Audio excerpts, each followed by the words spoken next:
भला हुआ मेरी माला टूट गई, मैं राम भजन से छूटी। भला हुआ मेरी माला टूट गई, मैं राम भजन से छूटी।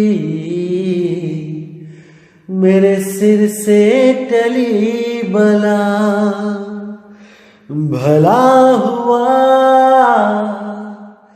मेरी माला टूट गई, मैं राम भजन से छूटी। मैं राम भजन से छूटी। नमस्कार दोस्तों, मैं मालिक से हमेशा यही चाहूंगा कि आप सबका विवेक बढ़ता ही जाए, ताकि आप हर एक चीज को बड़ी ही आसानी से और गहराई से समझो, जो भी मैं आपको समझाना चाहता हूं।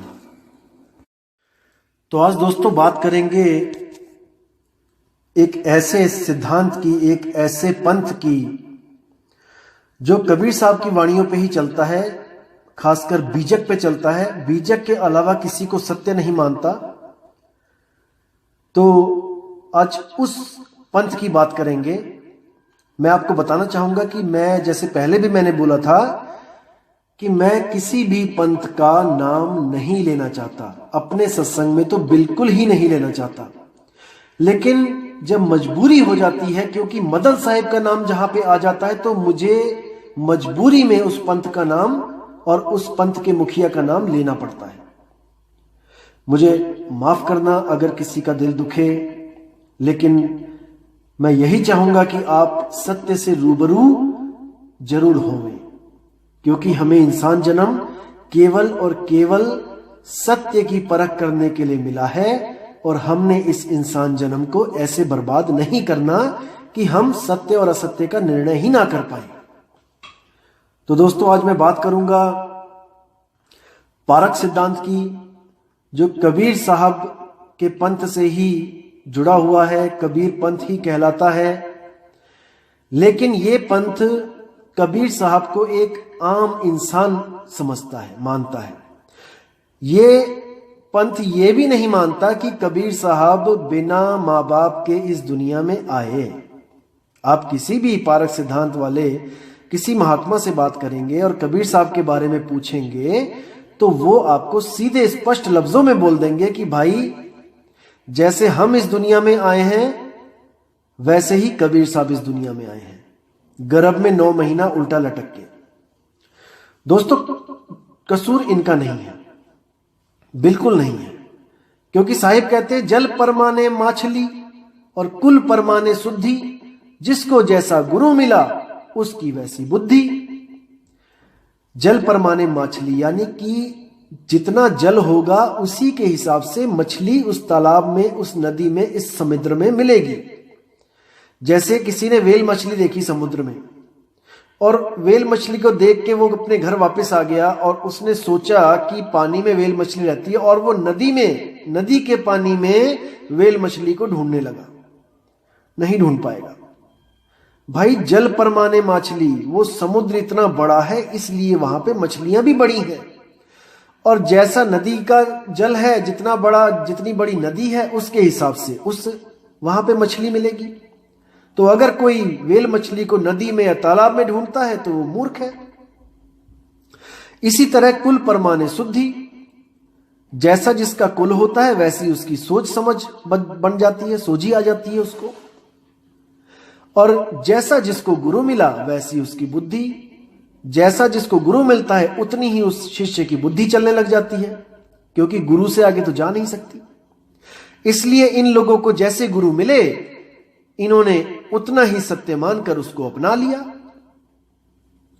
तो दोस्तों, मैं बात करूंगा आज पारक सिद्धांत की, और एक इन्होंने ग्रंथ छापा था मेरे संत बाबा जी अभिलाष दास जी ने इन्होंने एक ग्रंथ छापा था कबीर दर्शन सन 1982 में। इन्होंने वो ग्रंथ छपवाया था कबीर दर्शन, जिसमें इन्होंने उन सब पंथों के बारे में व्याख्या की जो भी कबीर साहब से जुड़े हुए थे, जिसमें नानक जी, गरीबदास जी, भीखा जी, धर्मदास जी, इन सबका नाम जोड़ते हुए इन्होंने मदन साहिब का भी नाम वहां पे जोड़ा कि इनको भी कबीर साहब ने दर्शन दिए। अब इन्होंने वहां पे मेंशन किया कि हाँ, ये कहते हैं कि कबीर साहब ने दर्शन दिए, लेकिन असल में बात यह है कि ये मानते नहीं हैं कि कबीर साहब किसी को दर्शन दे सकते हैं। ये क्या सोचते हैं कि एक बार जो जीव यहां से चला गया, जो इस दुनिया से चला गया, वो वापस नहीं आ सकता। वो कोई कहे कि अगर मुझे वो जीव मिला था तो वो उसका भ्रम है। जैसे ये लोग ये भी नहीं मानते कि गरीबदास जी को कबीर साहब मिले, धर्मदास जी को कबीर साहब मिले, ये बिल्कुल नहीं मानते। इन्होंने इसको एक आभास बोला है कि इन लोग की श्रद्धा इतनी ज्यादा हो जाती है कबीर साहब पे कि इनको कबीर ही दिखने लग जाता है। तो दोस्तों, मैं इनकी इस जो भ्रमांक जो बातें हैं, एक भ्रमपूर्ण बातें हैं, उन पे मैं विराम लगाऊंगा आज कि भाई धर्मदास जी की कोई आस्था थी ही नहीं कबीर में। आप धर्मदास जी का इतिहास उठा के देखो, वहां पे उन्होंने मूर्ति पूजा मेंशन किया है कि मैं तो मूर्ति पूजा करता था, ठाकुर जी की पूजा करता था, कृष्ण जी की पूजा करता था। कबीर साहब से तो उनका कोई मेल था ही नहीं, कबीर साहब की तरफ तो श्रद्धा भाव था ही नहीं। तो उनको कैसे कबीर साहब ने दर्शन दे दिए, या उनको कैसे कबीर साहब मिल गया? भाई, मन का तो ये खेल है कि आप जिस गुरु से आपकी श्रद्धा जुड़ जाती है, ये मन उसी के रूप में उस जीव को दर्शन दे देता है, और वो जीव सोचता है कि मुझे गुरु ने दर्शन दे दिए। लेकिन धर्मदास जी तो कबीर साहब के साथ कोई उनका मेल ही नहीं था, वो तो उनको जानते तक नहीं थे।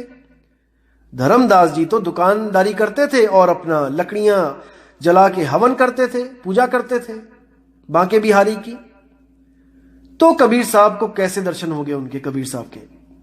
तो ये बिल्कुल फिजूल बातें हैं जो ये अपने पंथों में इन्होंने चला रखी हैं।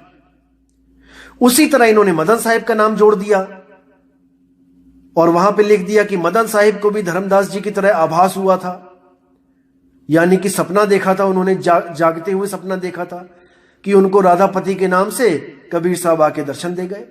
देखो कितनी हास्यपूर्ण बातें हैं।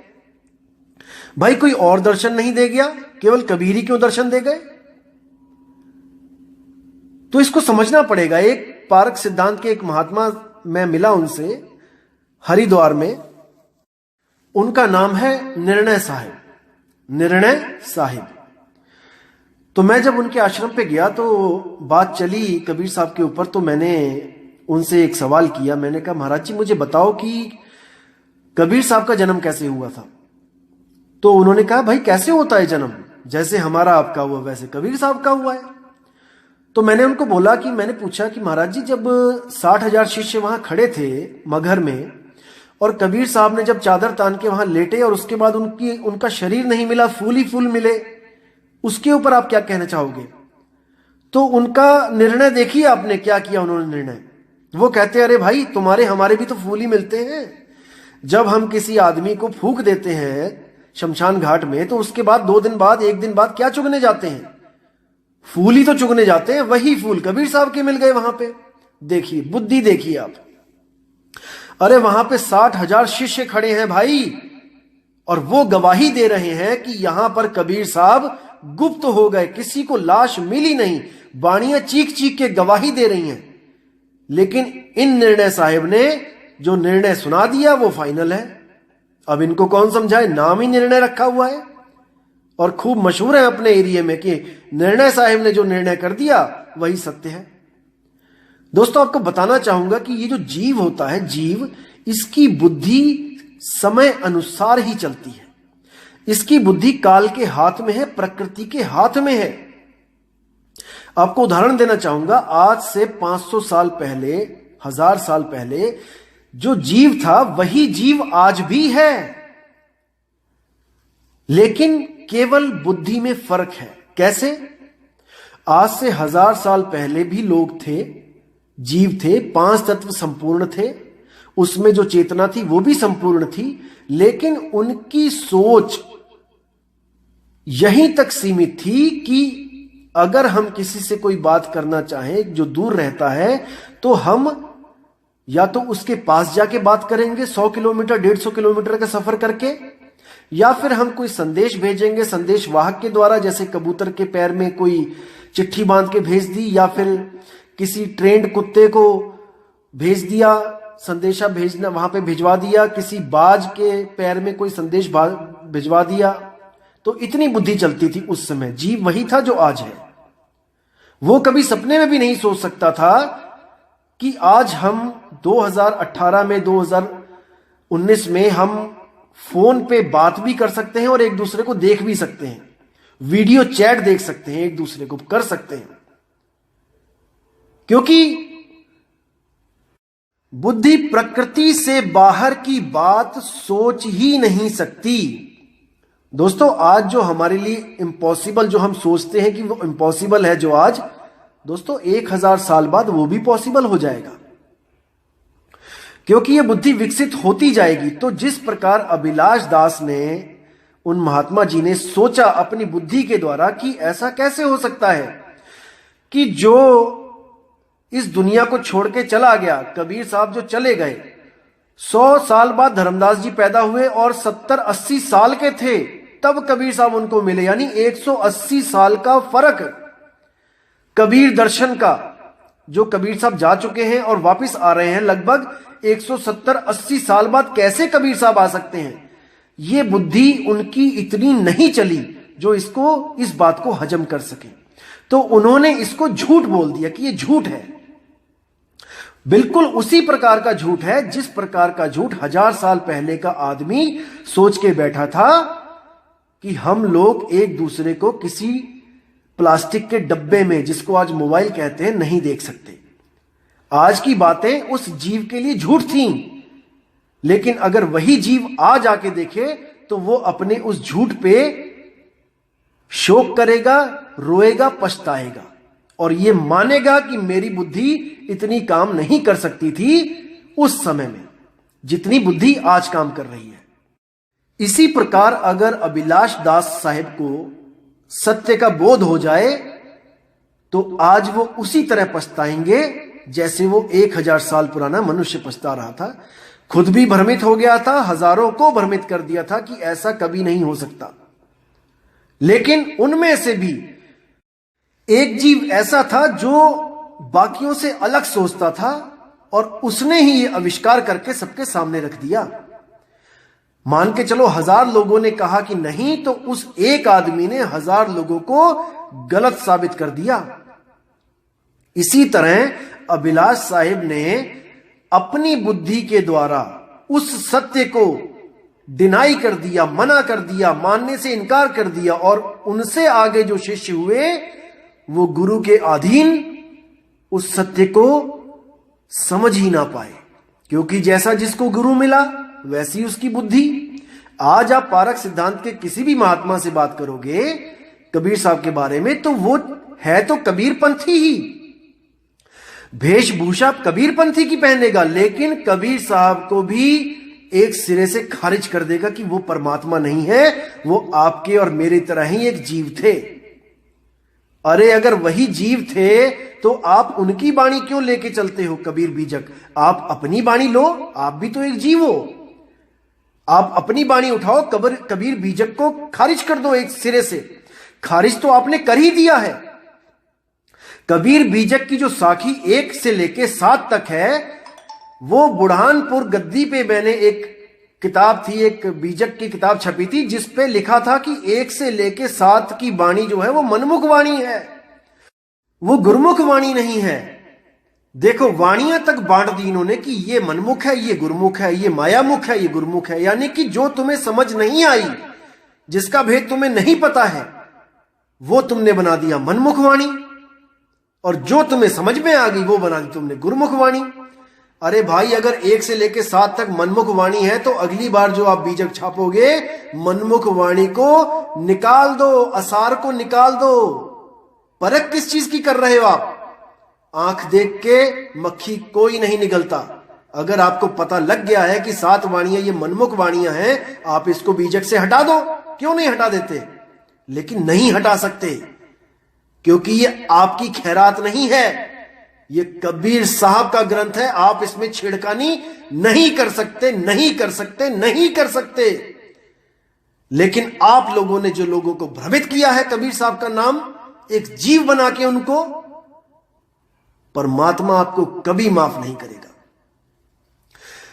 अब जब कबीर साहब की बाणी ये लोग पढ़ते हैं कि सार सबद से बाची हो मानो एतबारा, अक्षर पुरुष एक पेड़ है निरंजन वाकी डारा।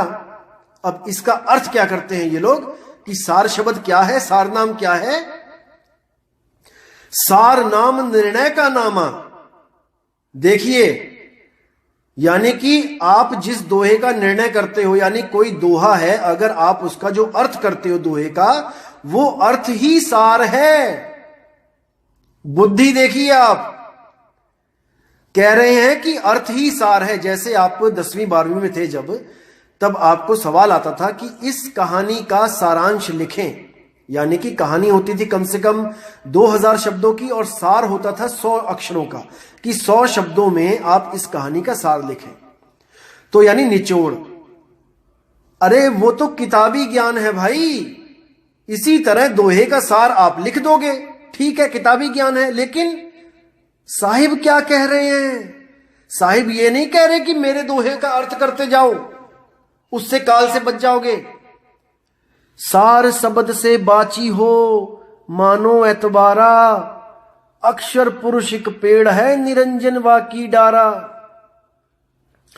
अगर उस काल से बचना चाहते हो तो सार शब्द का निर्णय करो कि सार शब्द क्या है। बीजक की 1 से लेकर 7 साखी में शब्द की ही महिमा गाई है, लेकिन इन्होंने शब्द को ही खत्म कर दिया है कि शब्द कुछ होता ही नहीं है। और क्या साखी सुनाएंगे कि तुझसे पूछूं पंडिता शब्द बड़ा की जीव। अरे भाई, यहां कोई एक शब्द नहीं है जो कबीर साहब कहते हैं कि शब्द बड़ा की जीव। यहां पर कबीर साहब उन शब्दों की बात कर रहे हैं जो जीव के द्वारा प्रकट हुए हैं। एक जीव जिन 52 अक्षरों को बनाता है, वो शब्द जीव से बड़ा नहीं हो सकता। यानी 52 अक्षरों की बात कर रहे हैं, इन भजनों की बात कर रहे हैं, इन वेदों पुराणों की बात कर रहे हैं कि इन वेद पुराणों को जीव ने बनाया है। तो शब्द बड़ा कि जीव, जीव ही बड़ा है। लेकिन जीव भी कैसे बड़ा हो गया शब्द से? जहां सार शब्द की बात आती है वहां जीव छोटा है। बहुबंधन से बांधे एक बेचारा जीव, और कैबल छूटे आपने जे न छिड़ाए पीव। जब तक पीव नहीं छुड़ाएगा वो बंधन में जीव रहेगा। और किस चीज से पीव छुड़ाएगा? सार शब्द से बाची हो मानो एतबारा।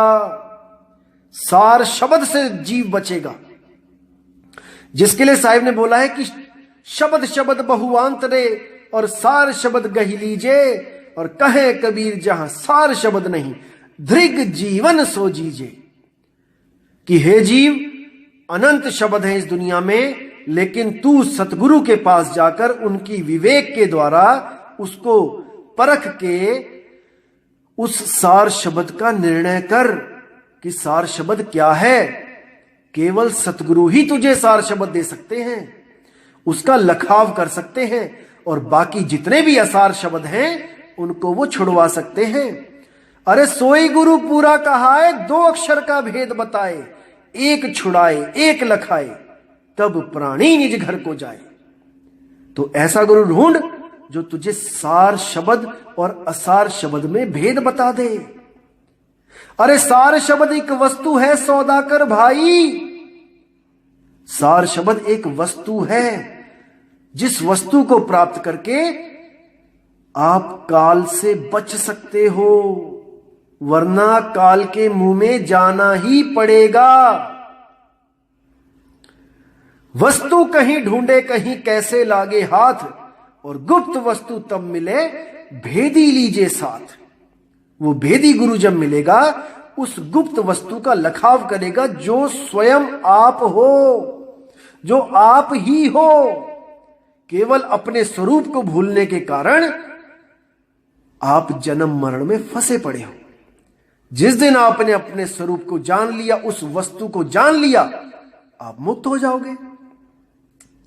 तो मीराबाई भी कहती है, वस्तु अमोलक दी मेरे सतगुरु और कृपा कर अपनायो, पायो मैं राम रतन धन पायो। यहां पे कई लोग राम रतन बोलते हैं, कई नाम रतन बोलते हैं, इससे कोई फर्क नहीं पड़ता। बात है रतन की, यानी एक वस्तु है रतन। जैसे आप हीरा लेने जाओ बाजार में, तो आपको कोई भी जो जौहरी है वो नाम नहीं देगा जपने के लिए, वो आपको हीरा वस्तु देगा, जिसको लेके आप अपने घर जाओगे और आप उसको बार बार दर्शन करोगे उसका, और आप मन ही मन प्रसन्न होगे कि वस्तु अमोलक दी मेरे जौहरी, मेरे जौहरी ने अमोल वस्तु दे दी है। अगर जौहरी वस्तु ना दे के आपको वस्तु का नाम दे दे कि जाओ घर में हीरा हीरा जपना 2.5 घंटे सुबह 2.5 घंटे शाम को, तो क्या आपको हीरा मिल जाएगा? कभी नहीं। अरे धन धन कहे जो धनिया होए, तो निर्धनिया रहे ना कोए। समझो इस बात को, इतना मुश्किल भी नहीं है भाई समझना। जो अभी भी कमेंट में लोग कह रहे हैं कि नहीं, बिना नाम के मुक्ति नहीं मिलेगी, बिना जाप के मुक्ति नहीं मिलेगी। अरे नाम है जप में, नाम है तप में, साफ बोल दिया साहिब ने।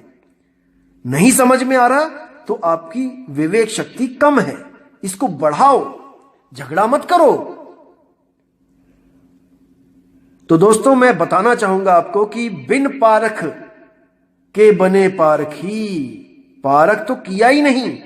पारख तो वस्तु का होता है, वस्तु को मानते नहीं तो पारख किस चीज का किया?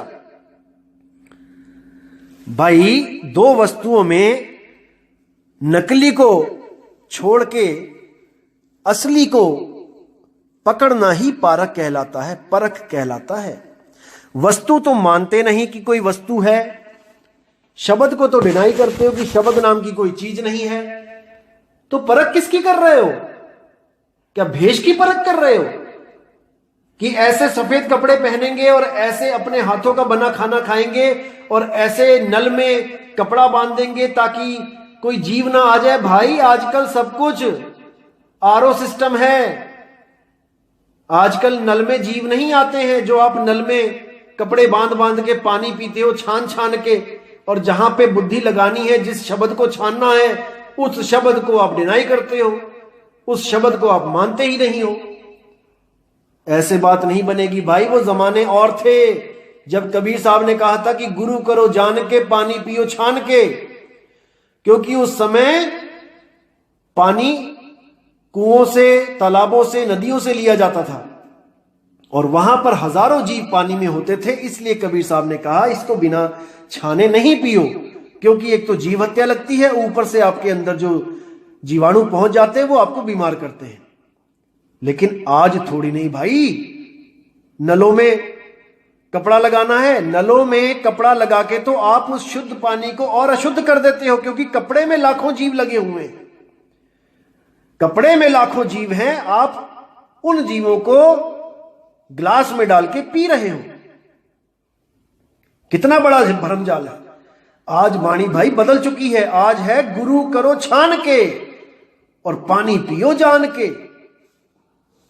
आज जो पानी पिया जाता है, RO water, mineral water, distil water, टंकी का वाटर, बाल्टी का वाटर, सब एक सा ही लगता है देखने में।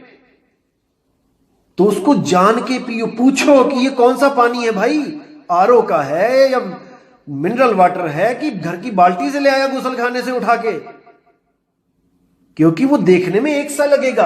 अब उसमें कीड़े नहीं है, जीव नहीं है।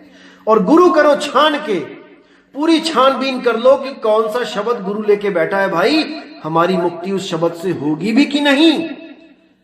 और ये दोहे का अर्थ निकालने को सार बता के आधी दुनिया को जो भ्रमित कर दिया आप लोगों ने, भाई समय है इस बात को समझ जाओ। कपड़े पहनने से, सफेद कपड़े धारण करने से मुक्ति नहीं मिलती कि भेष धारण कर लिया और हो गए मुक्त। बिना नाम के बिन नामे जग कमला फिरे गुरुमुख नदरी आया। नानक साहब कहते हैं कि बिना नाम के जग कमला पागल फिर रहा है। आज किसी से भी पूछो कि भाई गुरु धारण कर लो, गुरु बनाओ, गुरु से नाम लो, तो क्या कहता है बंदा? अरे मैं तो सुबह शाम वैसे ही नाम लेता हूं परमात्मा का, मुझे गुरु की क्या जरूरत है। एक भी आदमी ऐसा दिखा दो दुनिया में जिसके पास भगवान का नाम नहीं है, चाहे उसने गुरु धारण किया है चाहे नहीं किया है। नाम तो सबके पास है ना भाई। सुबह सुबह भगवान का नाम लेते हैं, ओम नमः शिवाय, जय श्री राम, हरे कृष्णा। चाहे गुरु बनाया है या ना बनाया है, नाम तो सबके पास है ना। लेकिन फिर भी नानक साहब कह रहे हैं कि बिन नामे जग कमला फिरे, यानी कि बिना सच्चे नाम के सारी दुनिया कमली है, पागल बनी हुई है, और वो सच्चा नाम किसी के पास नहीं है। वरना बाबा नानक को श्रीलंका से लेके अरब देश तक जाने की क्या जरूरत थी? ओम भी शुरू से चल रहा था, हरे कृष्ण हरे राम भी शुरू से चल रहा था, अल्लाहु अकबर भी चल रहा था, सब कुछ चल रहा था। फिर कौन सा नाम देने चले गए बाबा नानक वहां पे? वाहे गुरु? क्या वाहे गुरु की कमी रह गई थी क्या कि सब नाम थे इस दुनिया में, बस एक वाहे गुरु नहीं था, तो वाहे गुरु बांटते चले गए आगे तक। इतने नाम मुक्त नहीं कर पाए जीव को। एक नाम की कमी थी, वाहेगुरु की। वाहेगुरु जपेंगे तो मुक्त हो जाएंगे। अरे मेरे भाई, वो नाम लिखने बोलने पढ़ने में नहीं आता है जिस नाम की बाबा नानक बात करते हैं। अखा वाजो वेखना बिन कन्ना सुनना, और पैरा वाजो चलना बिन हथा करना। बिना आंखों के वो दिखाई देता है, सुरती के द्वारा। कबीर साहब कहते हैं, सुरत से देख ले वह देश, और देखत देखत दीखन लागे, मिट जाए सकल अंदेश, सूरत से देख ले वह देश। अब यहां देखने का मतलब यह नहीं कि वो दिखाई देगा कुछ, इसमें भी गुप्त भेद है। अज्ञानी जीव इसको भी पढ़ के कहेगा कि देखो लिखा है कि दिखेगा, वहां पे सतलोक दिखेगा। नहीं मेरे भाई, जो दिखे सो माया संतो। कुछ भी अगर आप देखते हो वो असल नहीं है, क्योंकि असल चीज आप हो। आप हो अमर अजर अविनाशी, असली चीज, और जो भी आप देख रहे हो वो माया ही है। दृश्य और दृष्टा, दृश्य दिखता है, दृष्टा उसको देखता है। दृष्टा जान भी जाए कि ये दृश्य है, ये खत्म हो जाएगा, लेकिन वो दृष्टा भाव से मुक्त नहीं हो सकता जब तक उसको दृश्य और दृष्टा दोनों ही भाव से मुक्त कराने वाला गुरु ना मिल जाए। जैसे आप थिएटर में बैठे हैं तो एक फिल्म खत्म हुई, आपने देखा कि वो दृश्य है। जो ज्ञानी होगा वो रोने वाले सीन पे भी नहीं रोएगा, क्योंकि वो जानता है कि ये सामने एक दृश्य चल रहा है। जो अज्ञानी होगा वो रोने वाले सीन में रोएगा और हंसने वाले सीन में हंसेगा, क्योंकि वो नहीं समझ पा रहा है कि ये केवल दृश्य है, उसे वो असलियत लग रहा है। इस दुनिया की बात कर रहा हूं। इस दुनिया में देख के जो ज्ञानी जीव होगा वो समझेगा कि ये तो दुनिया है, एक दृश्य है, ये तो चलता रहेगा। और जो अज्ञानी होगा वो इस दुनिया को असल मान लेगा कि आज मेरी जिंदगी में दुख है और कल मेरी जिंदगी में सुख है। लेकिन जो दृष्टा है, जो थिएटर में बैठा है, वो चाह कर भी दृश्य को बंद नहीं कर सकता। एक दृश्य खत्म, दूसरा शुरू, दूसरा खत्म, तीसरा शुरू। वो मुक्त तब होगा भाई जब उसे ऐसा गुरु मिल जाएगा जो उसे थिएटर से ही बाहर ले जाए। ना रहेगा दृश्य और ना रहेगा दृष्टा भाव। इन दोनों से परे जो अवस्था है वो आत्म स्वरूप अवस्था है, शुद्ध आत्म अवस्था है। वहां पर जीव नहीं रह जाता है जो दृष्टा है, और ना वहां कोई दृश्य रह जाता है जो माया है। इन दोनों से परे वो अपने मूल, अपने निज स्वरूप को प्राप्त करके हमेशा के लिए जन्म मरण से मुक्त हो जाता है। तो दोस्तों, केवल नाम रखवाने से पारख कोई पारखी नहीं हो जाता। जैसे एक आदमी था, उसको फोन आया कि आपकी जो मिसेज है वो हॉस्पिटल में, उन्होंने एक बच्चे को जन्म दिया है।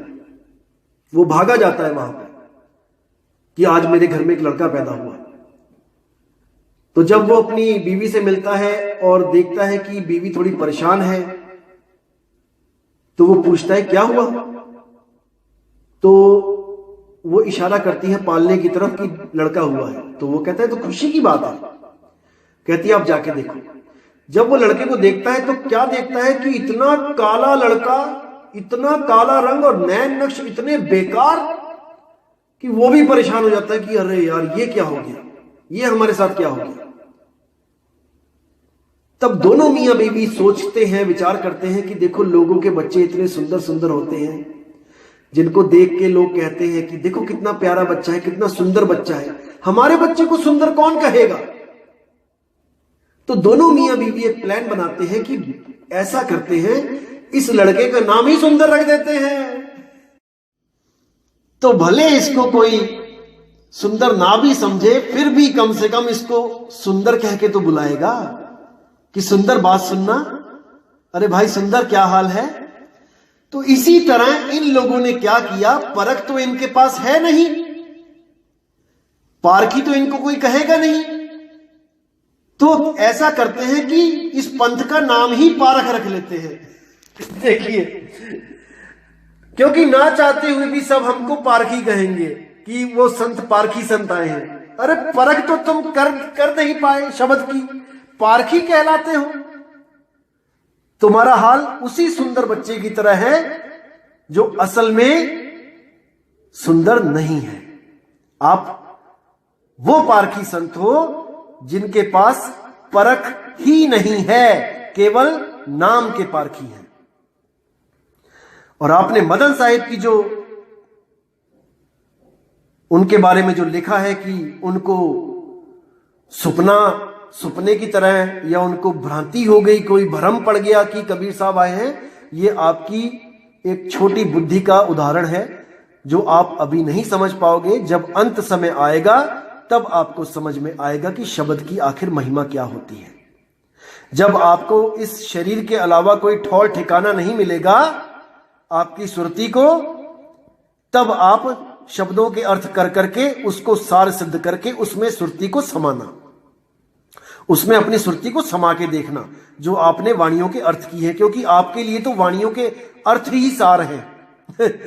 देखिए, तो मैं परमात्मा से दुआ करूंगा कि जो अभिलाष दास साहिब के जो शिष्य हैं उनको मालिक इतना विवेक प्रदान करे कि वो अपने गुरु से हुई गलती को, उस भूल को वो ना दोहराएं और उस भूल को सही करके एक सही मार्ग में आगे बढ़ें।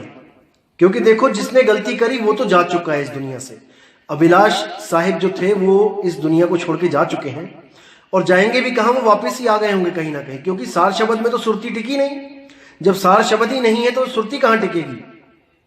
क्योंकि साहिब कहते हैं, सुरत फंसी संसार में तासे पड़ गई दूर, और सुरत बांध स्थिर करो आठों पहर हुजूर। कहां स्थिर करोगे जब सार शब्द ही नहीं है, तो स्थिर कहां किया, कहीं भी नहीं। वो यहीं पे होंगे, यहीं आना पड़ेगा उनको, क्योंकि ठिकाना सार शब्द ही पक्का है। यह देह तो कच्चा ठिकाना है। इस कच्चे ठिकाने को छोड़ के पक्के ठिकाने पे पहुंचना है सुरती को, तब मुक्ति मिलेगी भाई। वरना जुबानी खर्ची है ये कि हम पारखी बन गए हैं। एक अबोहर मलोट के पास एक पारखी कहलाते हैं, वहां पे एक साधु, उनका आश्रम है। तो मैं भ्रमण करता करता वहां पहुंचा एक बार, तो वहां पर सत्संग था उस दिन, तो मैं भी वहां पे गया। मुझे भी कुछ प्रेमी भक्तों ने इनवाइट किया कि आप आइए सत्संग में। चला गया मैं। तो वहां पे सत्संग हुआ और बात चली कि मुक्ति कैसे मिलेगी।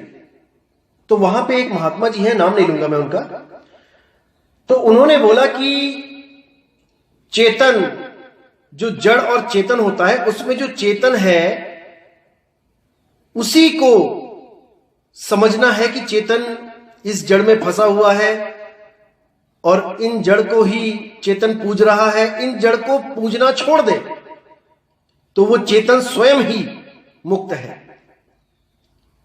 तो मैंने उनसे पूछा कि भाई जड़ को पूजना छोड़ दे, ठीक है, ये ज्ञान तो किताबों में भी हम लिख सकते हैं कि भाई जड़ चीजों को पूजना छोड़ दो और आप तो चेतन हो ही, आप मुक्त हो गए। क्योंकि वो बोले कि मुक्त हमने जड़ पदार्थों से होना है, जड़ जगत से मुक्त होना है, चेतन तो हम स्वयं हैं ही। यानी कि चेतन ने जड़ को पकड़ रखा है, जड़ की पूजा कर रहा है, इसलिए वो बंधन में है। जब गुरु मिलता है तो चेतन का लखाव कराता है कि हाँ भाई तू चेतन है और तूने जड़ की पूजा कर रहा है, इसलिए तू बंधन में है, जड़ को छोड़ दे। तो मैंने उनको पूछा कि भाई अगर केवल जड़ को छोड़ने से चेतन मुक्त हो जाता है तो ये बात तो हम केवल किताबों में भी लिख सकते हैं, हम अपने ग्रंथों में लिख सकते हैं कि जड़ चीजों को छोड़ दो, पूजा पाठ करना छोड़ दो, आप स्वयं चेतन हो, आप मुक्त हो जाओगे। तो इतना पढ़ के तो कोई बेवकूफ भी समझ जाएगा कि क्या लिखा है, कि जड़ को छोड़ना है और जड़ वस्तु वहां पे मेंशन कर देंगे कि ये चीज जड़ होती है। भाई मूर्ति पूजा, मंत्र पूजा, तीर्थ व्रत, ये सब जड़ है, जड़ वस्तुएं हैं। तो अगर हम किताब में लिख दे कि जड़ वस्तुओं को छोड़ के आप स्वयं चेतन हो और आप मुक्त हो जाओगे, तो एक आदमी जो आम आदमी है उसने ये पढ़ लिया, उसको ज्ञान हो गया, तो अब वो गुरु क्यों बनाएगा, आपको वो गुरु क्यों धारण करेगा अगर उसने वो ज्ञान किताब से ही प्राप्त कर लिया जो गुरु देगा। तो वो बोले कि हाँ अगर किताब से भी पता लगता है तो कोई बात नहीं, गुरु बनाने की जरूरत नहीं है, आप बिना गुरु के भी मुक्त हो जाओगे, क्योंकि गुरु भी वही बता रहा है जो किताब में लिखा है। वाह। तो पूरी रात बहस हुई इसी बात पे, पूरी रात इसी पे ज्ञान चर्चा चली कि मैंने किताब में पढ़ लिया कि डूबने से बचना है तो तैरना सीखना पड़ेगा, तैर के डूबने से बचा जा सकता है, मुझे ज्ञान हो गया।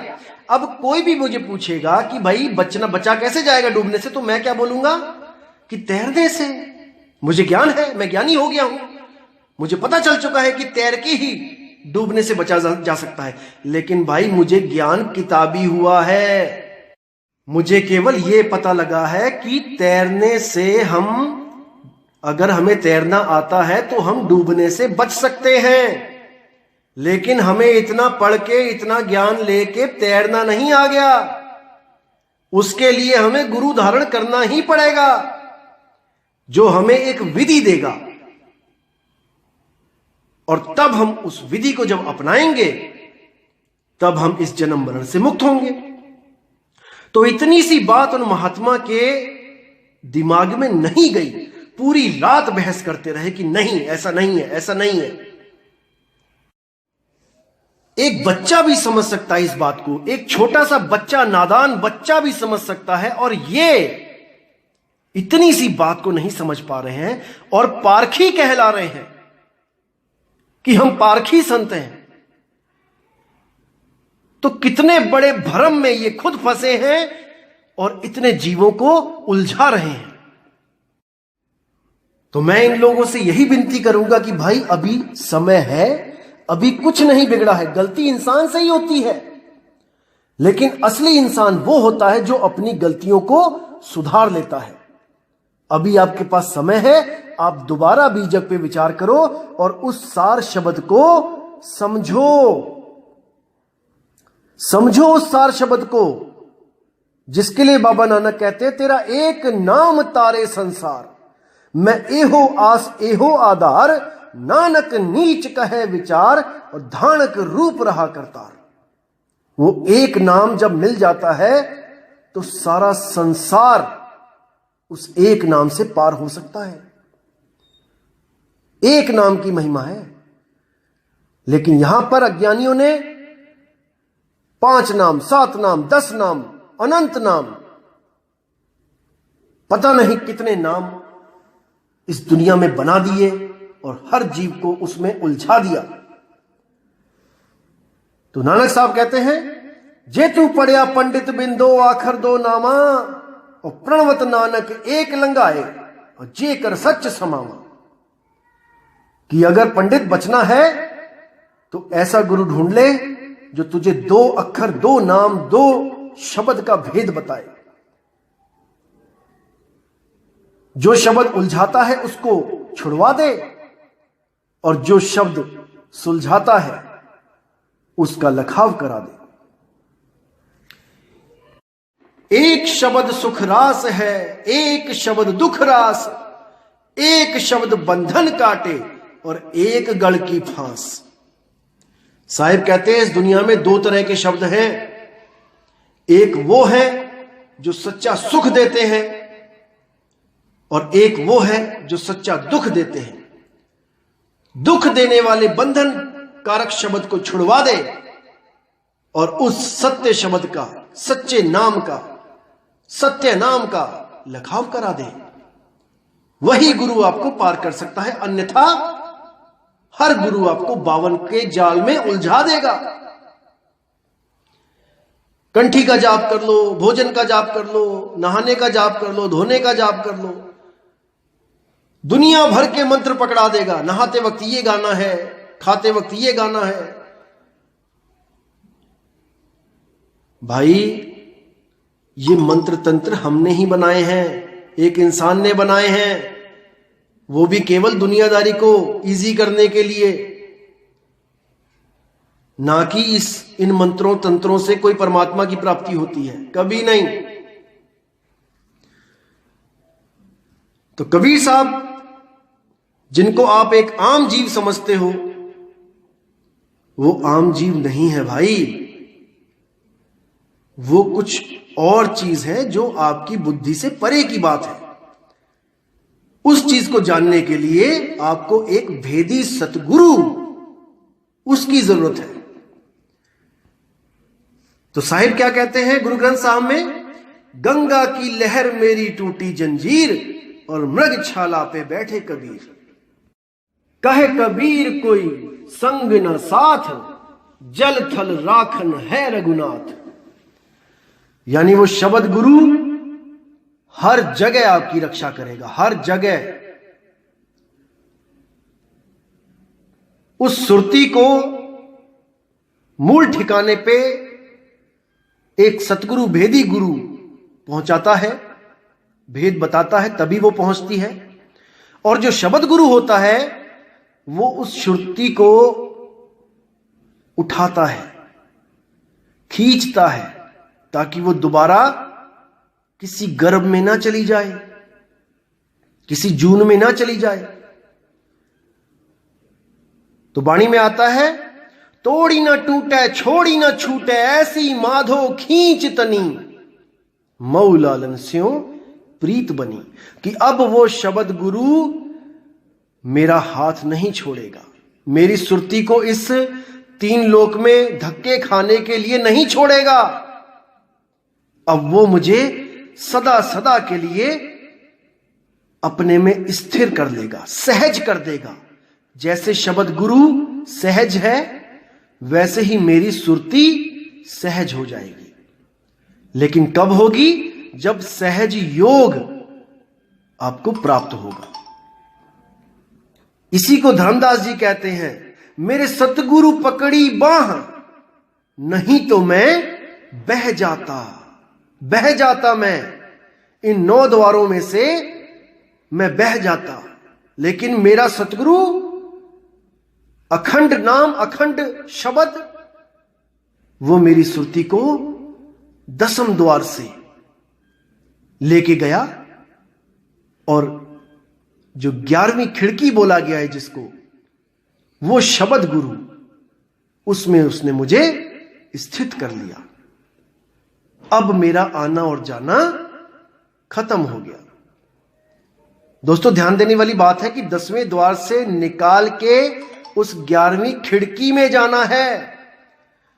जो योगी हैं वो भी 10वें द्वार से ही निकलते हैं, लेकिन उनके निकलने और हमारे निकलने में जमीन आसमान का अंतर होता है। ये जब भेद मिलता है सतगुरु का, तब पता लगता है कि एक योगी से, जो हठ योगी है, जो प्राण योगी है, जो राज योगी है, उनसे एक सहज योगी कैसे अलग है।